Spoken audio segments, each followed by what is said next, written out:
It's time for the GZ Chop Shop podcast. Each week, hosts Project Itachi and War Nurse bring you the latest in the gaming and tech industry, from the hottest releases to the juiciest scoops, while breaking down all the things you wish you knew. Now kick back, relax, and prepare to have your mind blown. The GZ Chop Shop starts right now. What is up, everybody? Welcome back to another week of the GZ Chop Shop podcast. I am your host, Project Itachi, and joining me as always is my co-host, War Nurse. We've got a thought-provoking episode lined up for you guys as always. It actually is going to do a pretty good job of tying into something that we talked about last week. So if you haven't listened to last week's episode, take a chance after this episode. You're already here.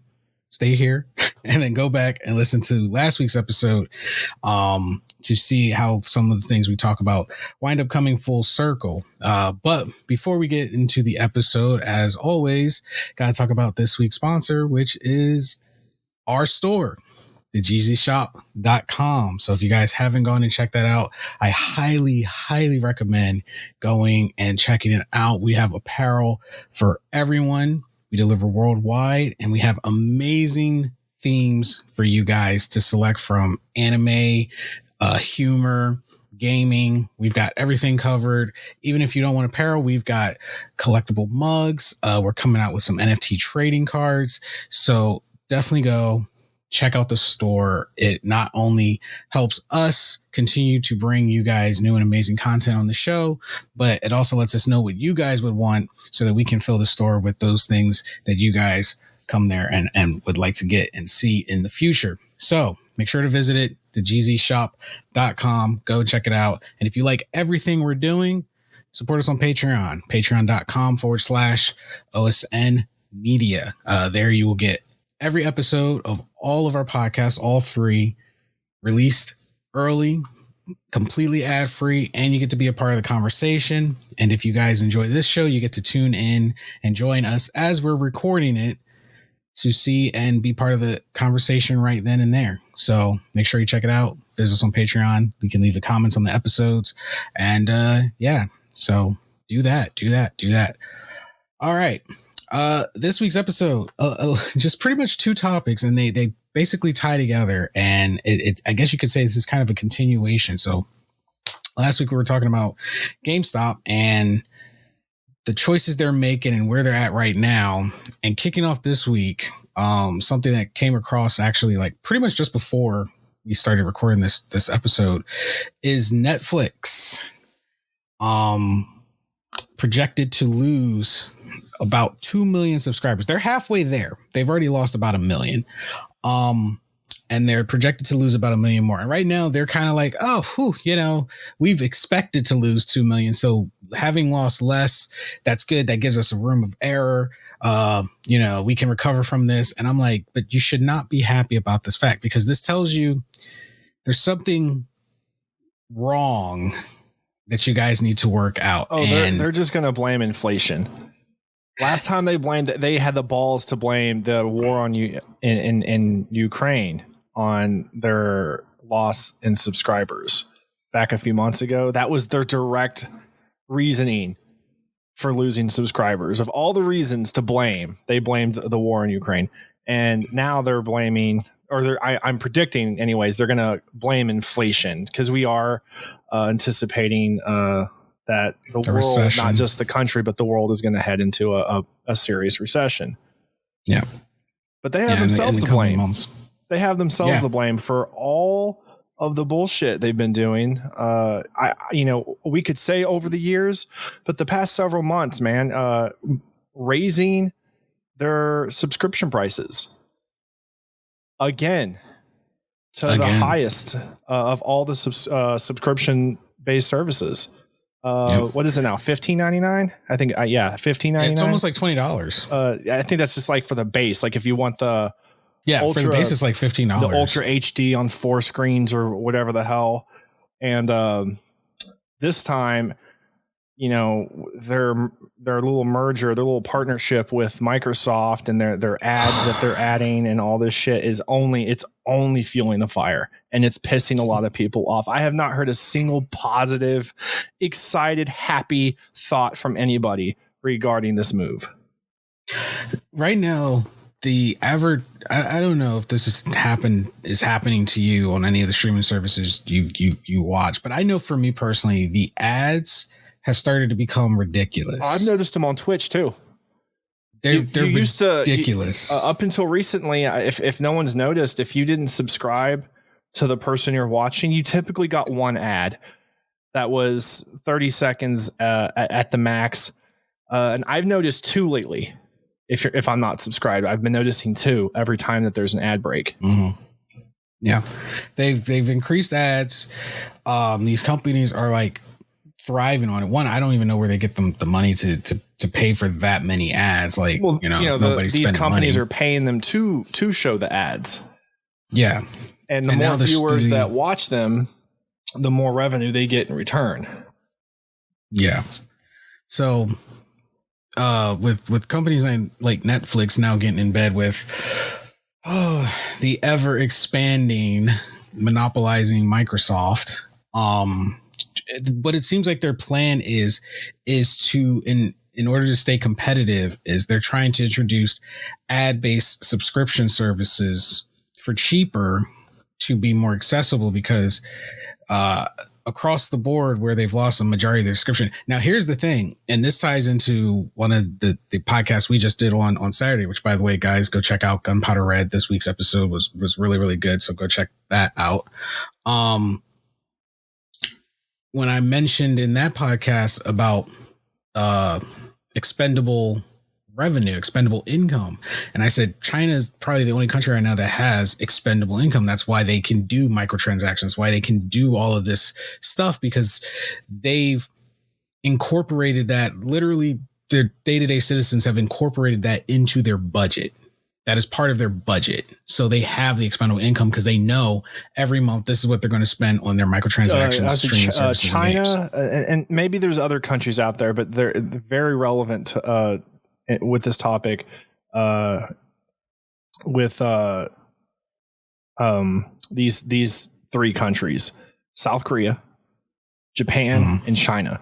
Gaming as a whole is part of the culture there. Yep. It's matter of fact, South Korea. What game is it? I can't remember off the top of my head, but they have like a national game. What is it? Star, whatever the hell. I can't remember off the top of my head. Probably a PC game, but I think I know where you're going. I for some reason I want to say StarCraft. That's the one. My mind went blank. Yeah, StarCraft is their national game. Yeah, and because of that, they've incorporated that into their living expense. That's a part of their living expense, so they know how to allocate the money for that. So in terms of where they gain subscribers, no surprise, Netflix actually gained subscribers from the Asia Pacific countries because of how they incorporate streaming and gaming into their finances. So for them, it's nothing. This is expected. Where here, I guess you could say our living expenses and the way we budget is like completely different, because up until, 10 years ago, or maybe even 15 years ago, streaming and gaming, those, anything electronic like that was deemed a waste of time. Like, yeah, in those countries, it's not, the culture is very different, and gaming is not considered a waste of time. It's very competitive and very embedded in their culture. As a great way to pass time for many positive reasons, at least within their culture from their point of view. Here, it's not part of our culture. If anything, it seemed like a waste of time in a lot of people's views. And people may not think that matters, but it does. It's one of many things that dictate our culture and how we see things in the world, and not just gaming. Yeah.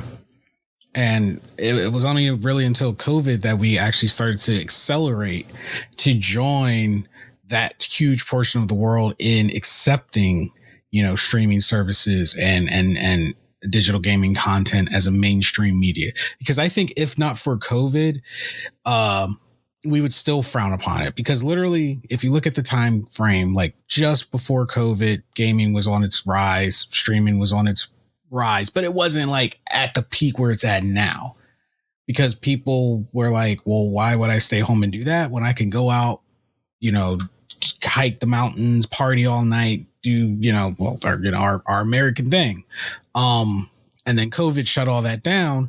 So then people had to find another source of entertainment. And then they realized how accessible streaming was. And then all these streaming services started popping up. I mean, there's so many streaming services now. It's, for us, our dollars are pulled in different directions, because it's like, you might like this show here, but because it's produced by Paramount, you got to go to Paramount and pay Paramount to watch this one show. But then you like Stranger Things. Now you got to go to Netflix and pay for Netflix to watch this show, but then turn around and say, well, crap, this WB movie just dropped and the Batman. It's like, but now I got to go to HBO and pay HBO.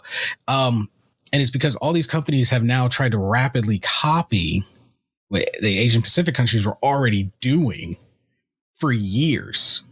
This is nothing new to them. This is like new to us, and these companies are trying to rapidly catch up because they see how much money could be made from it. The thing is, our financial states does not match the rapid growth that they're trying to force. And now the companies are backpedaling. Some of them are trying to backpedal, and they're trying to, in fancy words, say they're being more accessible. But if anyone remembers the original appeal of these direct to streaming services, because originally it started with just movies, like with Vudu, and there were other, like Ultraviolet back in the day. They used to Ultraviolet. You used to just go, you get a movie. Totally forgot about maybe Ultraviolet. a full season of a TV show. You paid for that, and that was the closest you got to streaming. And for us, that was the pinnacle. You paid for that, you download it, you take it with you, or you bought the DVD, you had the whole thing, you bought and you take it with you. But now, at first, the appeal was, getting to watch these shows in real time, getting to watch, access to these, what started becoming exclusives. You were paying for the access to it. And some of these streaming services let you watch this stuff for free with the little stipulation of, but you got to watch ads. Looking at you, Hulu, which for most people, that wasn't a pain, because we had ads on network TV. You saw ads on cable. No big deal. Then the real appeal to justify us paying was you get to watch all of it ad free. And there weren't all these restrictions on how many people, could watch, et cetera, et cetera, et cetera. Which, by the way, I do believe we shot ourselves in the foot with that one. But Netflix just made it worse by trying to be a parent about it. Yeah, Netflix has gotten greedy real fucking quick. Yeah, because then they were trying to they would just charge. I think they did something for a while where if it showed you were watching elsewhere on an account, and after a certain amount of time, it would just charge the main account the cost of another. They did some shady stuff that they got called out for, and then I think they backpedaled about it.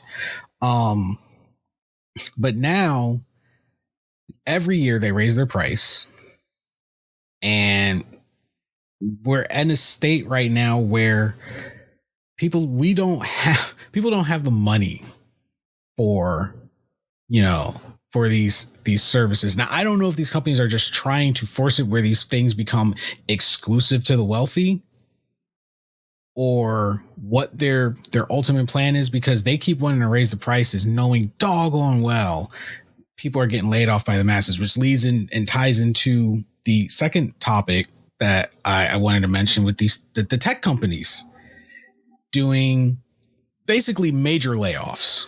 They won't specify the job titles. They won't specify where they're doing. They're just saying we're cutting costs. And I sit back and I'm looking at it, I'm like, well, this is a fine time of cutting costs. And they say it's in preparation for the coming recession. And I'm like, so you mean to say that you just a while ago had all this money to hire these workers, Now these workers are going to need these jobs in a coming recession. They're going to need these jobs. And now you are going to let them go. Amazon, Tesla, Apple, Microsoft, they're all, Google. They're all letting people go. Yet their services and their service prices do not change.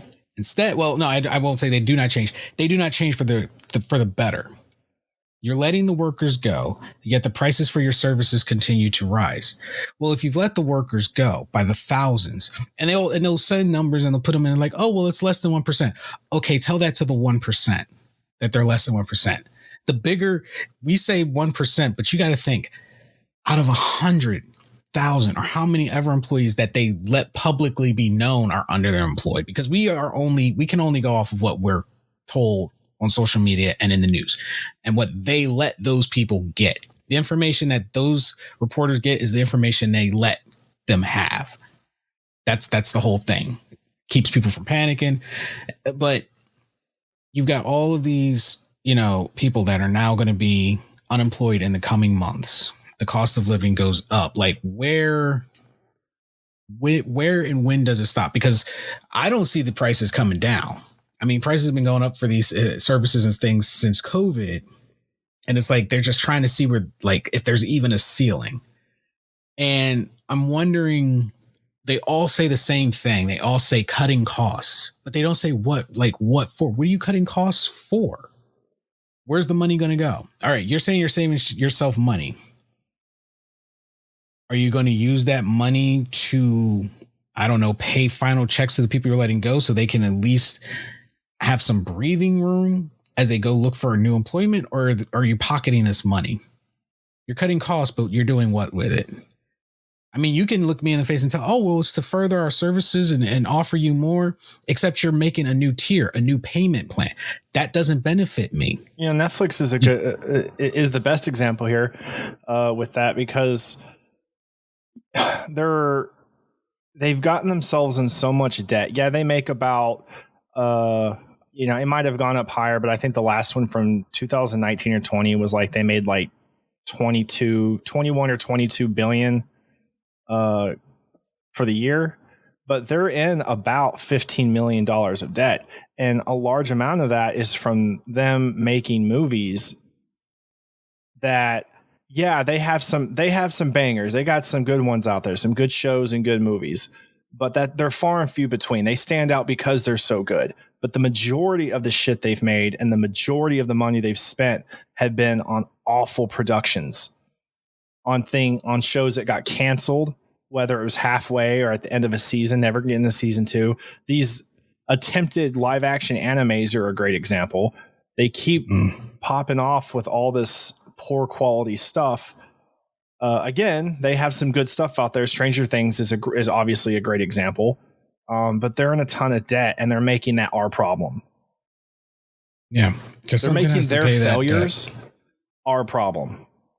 Yeah, they're basically taking things that we never even asked for. We didn't ask for originals. Do we like some of these originals? Yeah, we like a few of them. Absolutely. They're pretty damn good. Yeah. But the majority of these originals, and I say originals, but mind you, a lot of stuff that says original on there, they're paying other companies to create, and they're paying them to put the Netflix original on there, even though Netflix actually had nothing to do with creating it. But they're spending the money to do that, making it our problem. No one told them to ask other studios to make stuff and then pay them to put their name on it, even though they had nothing to do with it, and then sell it back to us like we thought they did it. No one told them to do that. They did that themselves, and they're making it our problem. Yeah. And it really, really, it really sucks because, when I go on Netflix and I've been in the debate too, I'm like, man, should I just cancel it and then just like resubscribe for like a week or month, however long it takes me to binge the actual things I watch? These small amount of shows and the occasional movie that drops, people get a subscription just to binge watch them really quick, and then they cancel their subscription. I'm guilty of it. I do it all the time. Why would I stick around and watch a bunch of shit that I don't want to watch and pay for that stuff that I don't want to watch when I can just watch something for a week, pay for that month, and move on. And I think this is another way for them to counter it. They're trying to get people to stick around, and maybe if it's just through the ads only tier, that's enough to get people to stick around.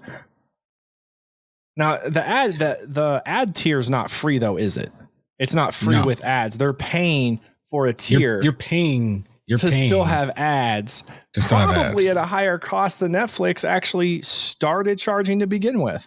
Do they have the price out yet for this tier? No, they don't have the price out. I think they're still working on the negotiations with that.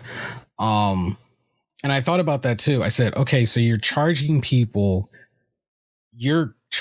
the cost of an ad, basically, because the company paid probably, we'll say they paid like $500,000 to have an ad run X amount of times. And then Netflix is probably going to charge them, I want to say like maybe $9 at the lowest. I'll be surprised if they go below that. And you're basically telling people, this is the tier saying, okay, since you think our other prices are too long and we think you're too cheap, you'll pay us to watch our stuff with ads. Mind you, and I think the original subscription price was, I believe it was $5.99. The original Netflix subscription price back in the early 2000s, mid 2000s, when they first came out, or when they first started getting popular. That was original price, was $5.99, I believe, which is a far cry from now. Which again, the standard is $15.50 or $15.99.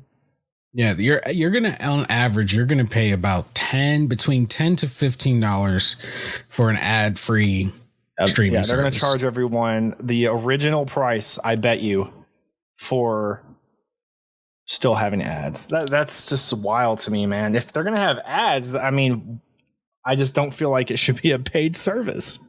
Yeah, you should have access to Hulu. Makes sense with ads. That's my opinion. Hulu is because they have live TV. Yeah, they're the only ones that it's not a perfect formula. I'm not saying Hulu is like the best, streaming service, but I have Hulu.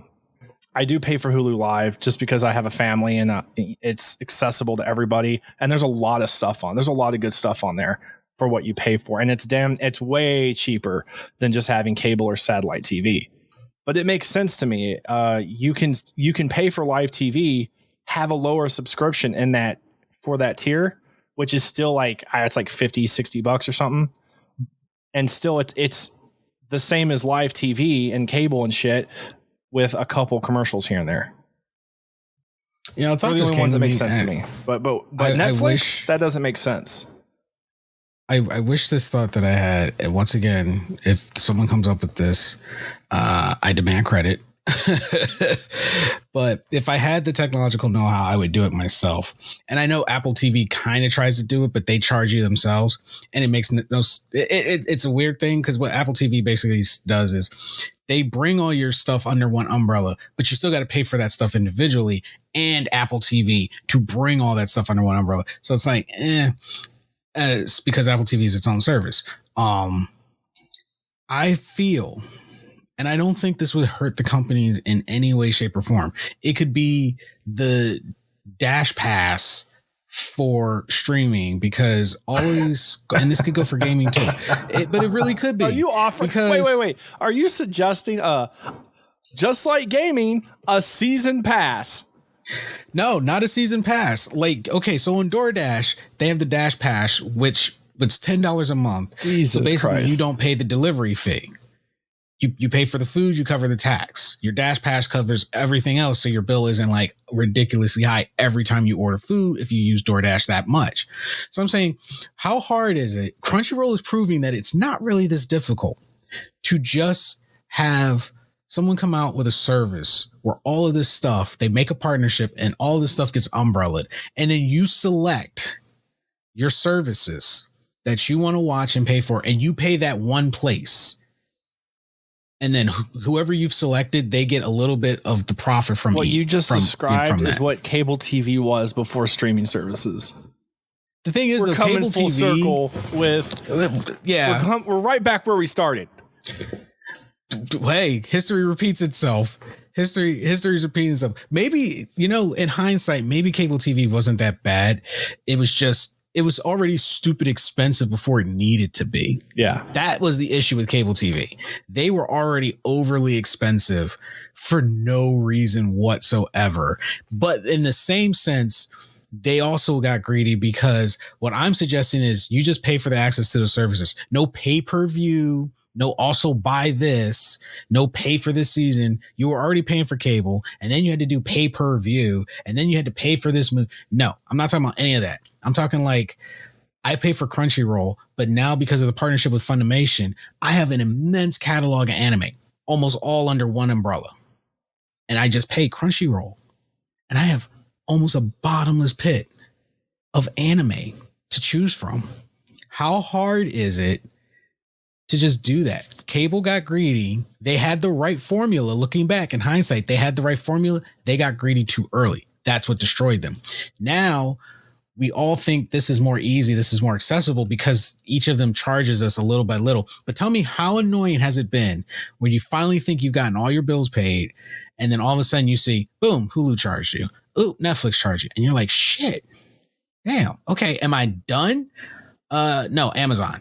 Okay, Crunchyroll. God dang it. Like, just having one, or someone that just does the hub or something. I've been saying for years that cable TV has an expiration date. And when they hit that expiration date, because of streaming services and because cable TV makes no sense, what's going to happen with internet? Because all these cable companies are only going to be left with just the internet, and they won't be able to get by with just selling internet. So what would happen? They're going to get petty. They're going to get petty. So what would happen? And I'm over here thinking like, okay, the streaming services started off very reasonably cheap 10, 15 years ago. Some maybe a little earlier than that. And we're going to get to a point with these prices going up every year where you're paying $25, $30 a month for Netflix, maybe more. It's going to happen. They're going up every year. It's a matter of time before we hit these prices, and you're paying $20, $30 a month for every single one of these things, whichever ones you want. Some people that typically have all of them because they did all start off so relatively cheap. It's going to become a bloodbath competition for which one do you want. And Netflix having a tier that you pay for to have ads is going to come back and shoot them in their foot when that happens. It's not going to be just bad for us. It'll be bad for them too. It's a bad move all around. So I know we usually give cable TV shit, but I wonder, let's if you can pull up the prices, I'm going to try it too. Pull up the prices for like Hulu, Netflix. Let's see if we can get a list of the streaming service prices, because I want to know. For the longest time, and this just shows how the human psychology works against us sometimes, because we will not pay for something unless we absolutely want it, or it's the newfangled thing, such as sneakers or the newest piece of tech. No one wants to pay a huge bill up front unless it's a pair of Jordans. And I've seen people throw crazy money at Jordans. Hulu Live right now is $75.99 a month. This is Hulu Live. Okay, well let's go with your average. Let's go within the middle. Most people go within the middle. So let's $11.99 up to $15.99 for not live and just basic. So we'll say $11.99. Yeah, $11.99 for basic stuff, and then Netflix for their basic standard one screen, it's $15.50. Okay, we'll say for some odd reason people do that. It's $15.50. Oh, I'm sorry. They have their standard is $15.99. Their basic, which is it's 1080 for resolution, and one screen is $10. Okay. Okay, we'll go on a whim and say a lot of people do $10. All right, already that's $21.99 for two services. On average, most people have, we'll say, more than two, at least 3 or 4. So what? Well, HBO Max. HBO Max is a big one. What's the average price for HBO Max? It's like $10, I think. It's somewhere in there. what is their? They're $10 a month. So they're $10 a month. That's what I was thinking. Okay, boom. You're already pushing $30. Honestly, HBO Max for the content they have, they're the most reasonably priced one. For now, all of them start reasonably. They're not the only. None of right them. now, they're the only one not making a deal about because people share passwords and stuff for HBO Max, and they don't track you on they don't come down on you for sharing across zip codes and stuff yet. Well, I mean, think about it. Neither did Netflix in the beginning. Right. HBO can't make an issue of it yet because they're still a baby. They're still new. So they can't make an issue of it yet. I know a lot of people that have left Netflix for HBO Max. Yeah. Give it, once they've got some time under their belt, and then they start saying, okay, let's crunch these numbers. Let's see how much money we're missing from, because here's the thing. Streaming companies, they kind of work like the IRS. What the IRS likes to do, if you owe money, they're not going to get you that year. No. And a lot of people think, oh, it was no big deal. They didn't catch me. No, they know. What they do is they wait for years until that bill is so huge that when they finally come to collect, you probably can't cover it. You probably can't cover it. And if you are doing well for yourself, they're banking on that because then they can charge you even more.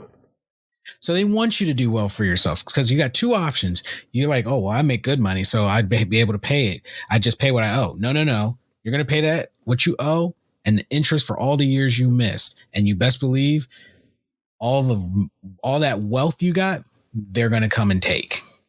Because as far as they're concerned, it's their wealth because you did not pay them. And if you have no money, then they're going to come for your livelihood, your house, your car. They're going to come. They wait to collect. And I feel streaming services don't be successful. The key is don't be successful. And I think streaming services kind of in their own way do the same thing. They wait for years. They let you have the fun. Yeah, we're new. We're not like them. You can share your password. We don't care. And you do. And they track it and they wait to see how long you do it. And the more people that have it, they go, okay, we can't do anything yet. We're going to wait. 5 years. Yeah, we'll hang in there. 6-7 years down the road. Bam. Hey, we're implementing a new policy. If you share your password, you got to pay for all of those accounts. And then we're all like, what? But you guys never did that before. Yeah, well, you know what? Did you read your terms and conditions? Once again, I also feel a lot of this is attributed to the terms and conditions. Because I actually, the other day, I recently downloaded a game, Star Citizen. And something said, read the terms and conditions. We always talk about it. We've talked about it and we say, man, it's probably in the terms and conditions. Even South Park's made a joke. Does anyone read the terms and conditions? No one reads the terms and conditions. So I said, I'm going to read the terms and conditions of this game that I'm downloading. Granted, it's early access. And I have to say, I kind of feel that, and I'm saying this for myself as well, we may have, we basically do shoot ourselves in the foot. And a lot of the time, I'm thinking not all of the companies probably do it, because in the terms and conditions, it says that they can change this without our permission, obviously, because it's their company. But one of the things that stuck out to me about the game that I said, damn, how many companies do this and how many developers have done this? And we've just clicked OK to play the game and then not realize we literally gave them permission. And it was right there in like the first paragraph where it says, you are basically paying for the rights to this game, but you do not own the game. Is basically what it was in the first paragraph. So what that translates to is everything that went digital. If by saying okay, that means they do have the right, which even though it pisses us off because it's a digital content game, you've paid for them, you've paid the money, but right there in the first paragraph, it says the rights to. If they no longer have a game and they no longer want to provide it, they have every right to remove it from the store, because all you did was pay for the rights, which meant you just paid for the access to but not the ownership of. And it was right there in the terms and conditions. And I was like, oh shit, I need to start reading this before I buy anything, games and whatever, because who knows, maybe this has always been there with physical copies and stuff. And it was right there in the print. And I'm wondering if it's the same thing with streaming services, because streaming services, if it was only just access to watching movies and watching TV, why do you need to agree to a terms and conditions? Like, we're so used to just hitting checkmark okay that we've never thought, when you turn on cable TV, did you have to sign a terms and conditions? No. Your terms and conditions was the contract with the cable company. But did you read that? No. But when you sign up for your streaming service, every single one, you clicked I agree. But did you really read what you agreed to?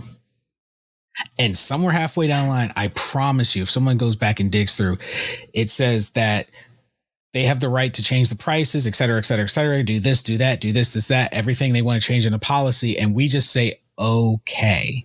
And the reason they never can be stopped is because when they go to court, they can say, but all the people complaining signed the terms and conditions. And they do send out emails. We've updated the terms and conditions policy. Most of us, I will say us, ignore them.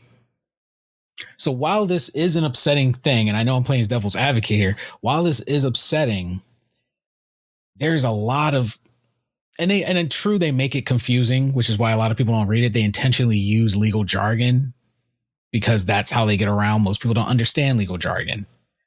So they're just like, okay, whatever, let me just have my access. But now you've signed away all your right to complain. Because also in the terms and conditions, they talk about how you can raise proper complaints and issues.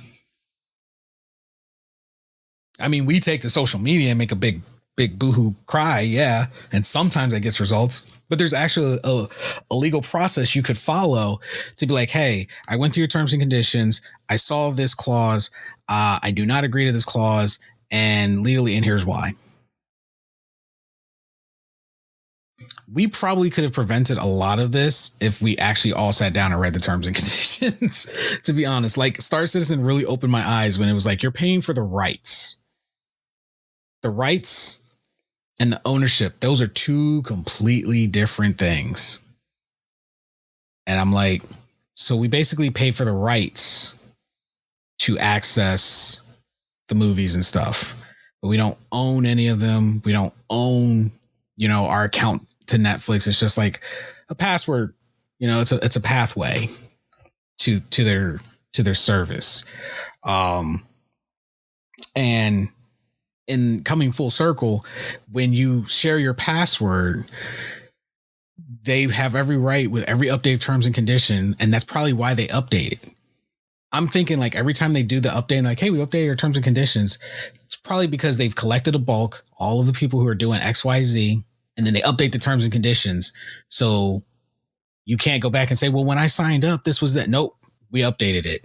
So 5-10 years from now, you've got to pay for all those accounts because we put it in the terms and conditions. It's not our fault you didn't understand, but it was in there.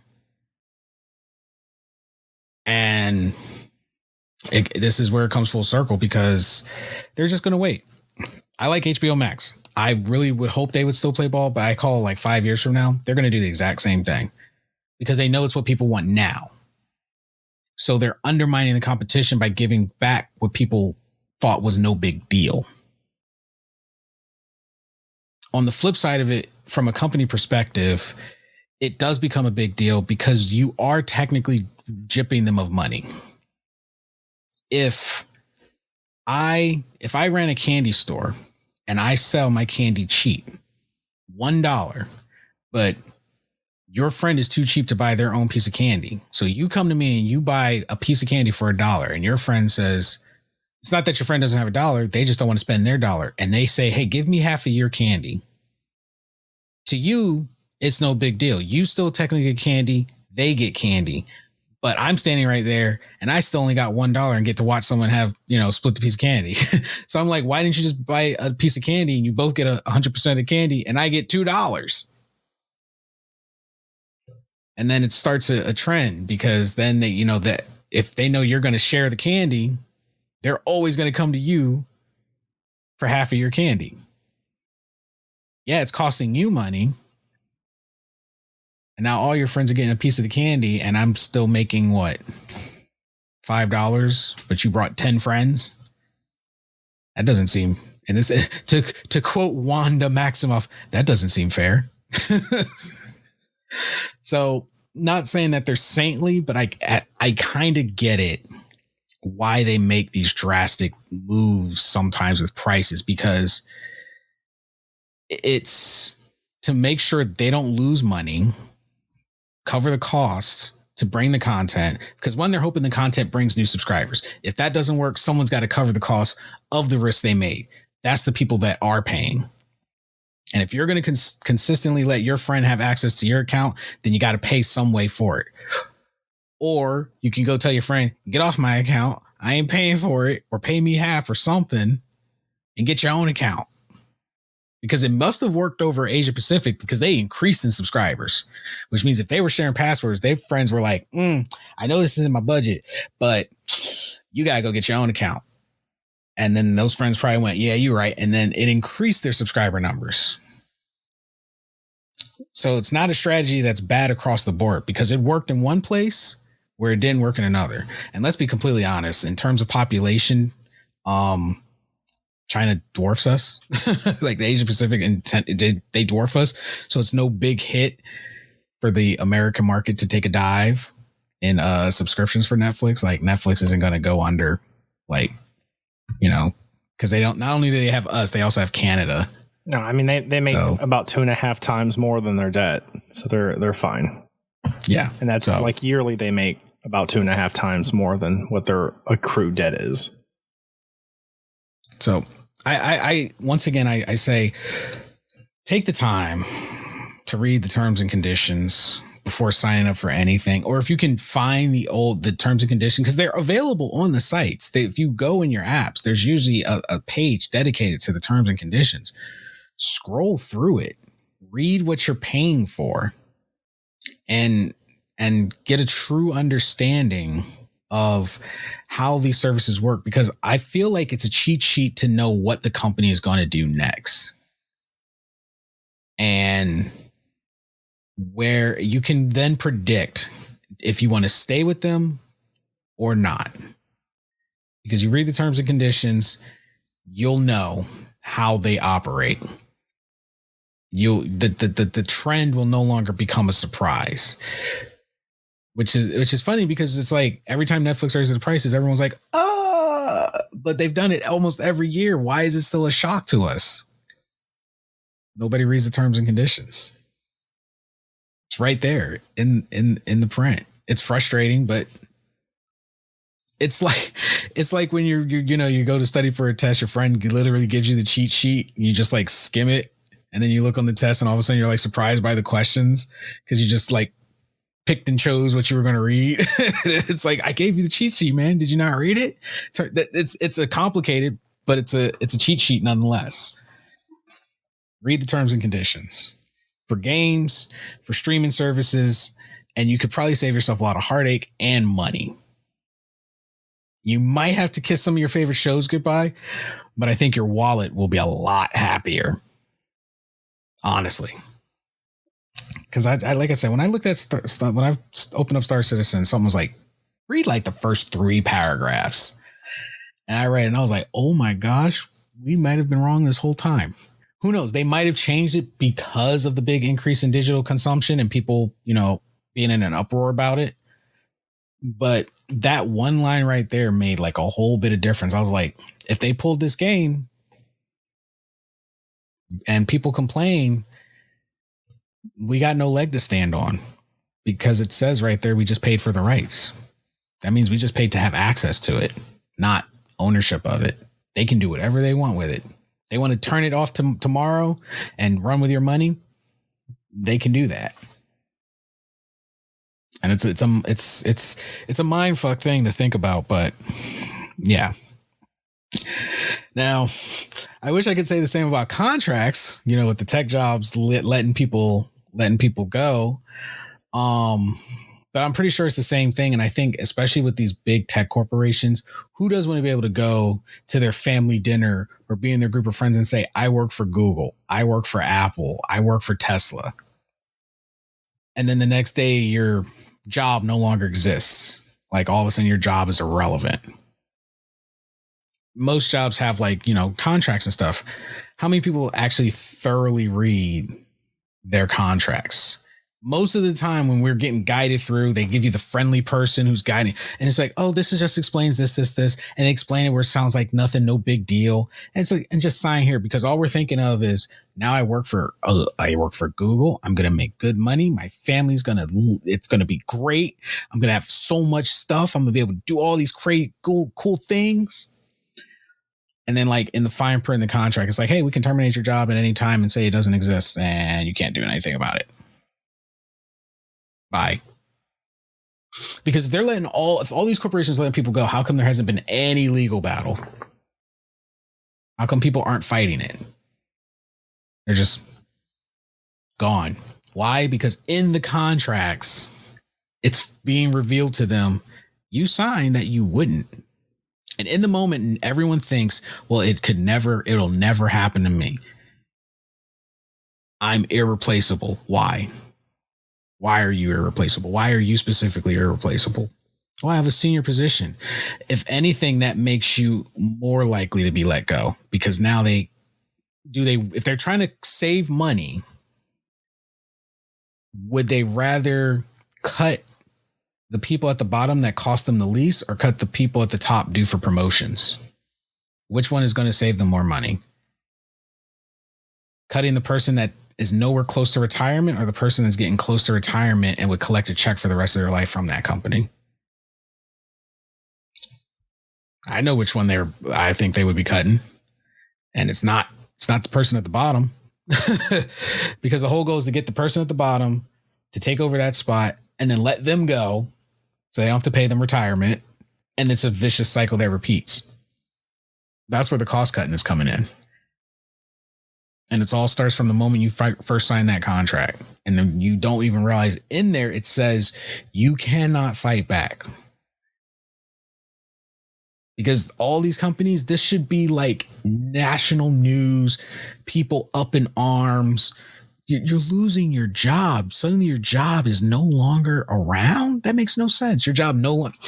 Amazon hired thousands of people. Now all of a sudden they got no purpose. Like their jobs are just non-existent. That makes no sense. That makes absolutely no sense. You come on as a full-time employee. Like if it was a temp position, like if they say, hey, this is a temp position, this position could dissolve, that's different. But these people went in, this is a full-time career job. Now it's just gone. To save money. Save money for what? If no one has money to spend, if no one has money to spend and you're firing them, where's your money going to come from? It really won't matter. I mean, to me, it just makes sense. Let them keep their jobs. They'll have money to spend. They're more likely to spend money because they have some money. So who's going to be, because the rich don't spend their money. They put that cost off to us, the middle class and lower. They don't, that's why they're rich. They don't spend their own money. So I don't see make it make sense to me. I don't see the end game plan here, especially with the tech and the timing. Tech is on a rise right now. It's at its best. We're at the best stage we've ever been in technology. Why now? What is your end game here? Are you trying to let people go so that you don't have to share the credit? Like some of this just doesn't make sense to me. There's just too many. There's more questions than answers. And the fact we're so just dismissive about it. It's like, man, I don't think I would ever want to work for a tech giant now. If that's how they do their people. Look, you work at Google, kudos to you. Kudos to you. I hope you are saving your checks the best you can. I know you wanted that condo or whatever, but maybe you should live in a studio apartment, cut off some streaming services, and pocket your money for like a good 10 years. Because, like, I don't know. These are scary times. These are very scary times. And then just looking at how like they even handle and to prove my point about they don't care what tier that you work at, like your rank. The analyst, when we did the Ghost in the Machines episode, that guy had degrees you and I have never even heard of, could never even achieve. That man was getting paid top dollar to make an AI. And Google's like, you're out of here. AI made him nervous and they fired him. He did everything right, but say the AI made him nervous. Yep. If Google's going to fire people like that, you really think, like, come on. That's just my little rant on that. I don't know how you feel about it. Like, as I was reading it, it just really, really, really bugged me. I think the recession's gonna prove to be a lot worse than we're thinking it's gonna be, and I think we can all agree that this is just the beginning right here of price hikes, of inflation, of companies and especially these tech giants doing what they're doing now. The next few years is going to be very interesting, especially in the tech industry and gaming industry for sure. Yeah, for sure. I agree. Well, not going to end on a downer. We are going to come to our closing segment, which is a little bit more lighthearted. So not everybody be all depressed. Just read your terms and conditions, folks. Just read your terms and conditions. But coming to the show picks of the week. Mine is definitely going to be an anime one. I've been talking to you about it, and I don't know if you've taken my suggestion and watched it yet. And it actually has a manga, and I think the manga actually only came out in 2019, so it's fairly new. And it's called Miraco Chan. And it is a comedy horror with a touch of, I like to say, a touch of emotion to it. And it's categorized as seinen, so its target audience is older gentlemen. I say older gentlemen because they never really like categorized like the age group for seinen. Like shonen is like teen to like early 20s, and I guess seinen is like mid 20s on up. So but it is a good horror comedy that doesn't use your typical tropes of jump scares and blood and gore. Actually, there's like absolutely there's like actually no violence, really. It's the story carries it. And the situations that Miracle finds herself in are just like iconic. Because basically she's a girl who can see ghosts, but she pretends that she cannot see them. And her interactions that happen with the people around her, when there's ghosts and she's talking with someone and the ghost will just appear and like get in front of her, like, hey, can you see me? And she just like is like doing the 1,000-yard stare, trying so hard to like not react because she knows if she reacts then the ghosts will react. And then the people around her have no idea what's going on. It is such a good show. Like I actually binged the entire season and I was like, oh my goodness, I'm already on episode 12 and it's typical anime only has like usually 12 episodes. But they left it at kind of like a cliffhanger, sort of, where I'm like, oh, there's going to be a second season. Yes, because it's so good. And I'm like, please, for the love of everything, do not take 5 years to make it. Like, I hope it gets the attention it deserves. I feel it's a sleeper. Which kind of sucks because the anime community is like high school. You've got your niche crowd where like they kind of hang to themselves or their own little club group, and then you got the loud and popular crowd which is like the mainstream anime that like dominate all. And it's like you mentioned anime, and everyone's like, oh, My Hero Academia, and blah blah blah and blah blah blah. And it's like, yeah, there's other anime, right? Like, have you gone beyond the first row? Have you gone alphabetical? Have you just looked at one and clicked watch? So if you guys, me personally, if you guys are looking for something a little out of the norm to watch, and it's not super scary in my opinion. I know some people are like, oh my gosh, I can't watch horror. It freaks me out. And I'm like, it's not super scary. If anything, it's more emotionally and humorously driven than anything. I can see the second season going more into the scare factor though, because of how the first season ended. So personally, that's my recommendation for something to watch. If you're into anime, definitely check out Miraco Chan. You can watch it on Crunchyroll. So if you got a Crunchyroll subscription, after the whole conversation of subscriptions, go check it out. So what about you, Warner? Have you watched anything new? Have you just been an Overlord lately? All right. So first of all, I did watch the new episode of Overlord today, and it was. Did you watch it? I watched it. Okay. The last half of that episode, when and this isn't a spoiler. It's not a spoiler. It's not a spoiler. But when Ainz shows himself, I got chills. The panic sets in. the handful of animes out there that portray fear and panic that well just add to the brilliance of the show and moving it from the manga to the to the show itself, to the screens, yeah, to the screen. But no, Overlord's not I'm not Overlord twice. Doom Patrol on HBO Max. People, this is coming from someone I'm not a huge DC fan. It's not that I dislike DC. I've never been super into a lot of the DC characters in the DC verse. I was always really into like X-Men and stuff when it came to Marvel. I'm a huge X-Men fan, but anyways, Doom Patrol is a very, very hilarious show on HBO Max. If you have not watched it, it parallels Titans, which is the other DC show on HBO Max, which I personally like as well. But Doom Patrol does such a good job of portraying their characters' growth alongside the best humor ever. And Brandon Fraser, who I got to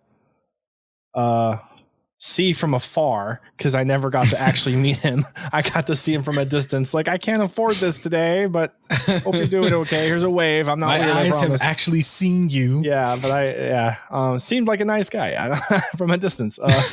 Man, those Comic Cons, man, those lines are long, dude. But Doom Patrol, I highly recommend it. Basically, Brendan Fraser plays a Robot Man, which is a NASCAR driver that gets in a wreck. That's what you see anyways. And there's a story behind it. He gets put back together by this professor, and his brain is like in the robot. Think of Cyborg if Cyborg was just the brain. It's like that. There's actually a spiel in the show when he gets pissed off at Cyborg and he's like, how come your father made you this and saved you and made you like this? And I'm just a brain in the machine, but funnier. He does it a very funny way. But all the characters come with their own dysfunctionality. It's all very hilarious. I absolutely love that show and I highly recommend it. It's not your typical DC superhero show at all. Matter of fact, they all have abilities, but they're far from superheroes. They're just a dysfunctional little, you wouldn't even call them family. Just people that live together and don't get along very well and fuck up everything. And it's hilarious. So I highly recommend it. Is that why you also like Umbrella Academy? Yes. I love the dysfunctional, toxic humor. It's very funny. There's a trend going here right now with myself. I can see it now that I'm stepping out. I might have some problems I need to work on. Guys, but that's my recommendation, people, is check out Doom Patrol. The first episode of season 1 is it'll hook you in. It's very funny. Show your love and support for Ward Nurse.